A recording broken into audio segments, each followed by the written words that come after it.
जवान बहू वाला घर है, मोहल्लेदारी अलग है। किन किन के सवालात का जवाब देती फिरूंगी मैं। कभी कभी आंखों देखा बिना सच नहीं होता। पापा मेरे ख्याल से मुझे आपसे इस वक्त बात नहीं करनी चाहिए। तब उनकी सोई हुई मोहब्बत जो है ना जाग जाए।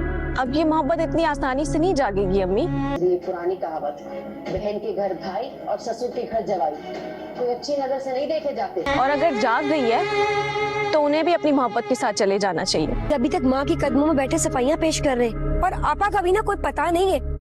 फराह इंतहाई बुरी लड़की है। उसने मुराद से बदला लेने के लिए अपने बड़े भाई जो हैं उस पर भी इल्ज़ाम लगा दिया।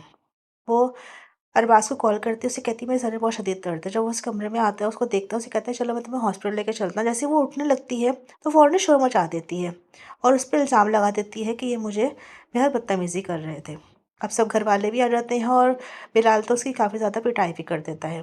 लेकिन अरबाज इस बात को सबसे कह रहा है कि ये झूठ बोल रही है, मैंने ऐसा कुछ भी नहीं किया। कोई भी यकीन नहीं करता। अपनी माँ से वो ये बात करते हैं, लेकिन वो तो यकीन करती हैं। उससे कहती हैं कि ना मुझे यकीन है तुम ऐसा नहीं कर सकते। दूसरी जानिब सोनिया भी उससे ये कहती है मुझे पूरा यकीन है, चाहे कोई भी कहे, मैं कभी इस बात पे यकीन नहीं कर सकती कि आप ऐसा कर सकते हैं। दूसरी जानिब जो फराह है और उसके अम्मा अब्बा हैं, वो ये बात ही कह रहे हैं कि ना किसी भी सूरत में वो यहाँ पे नहीं रह सकता।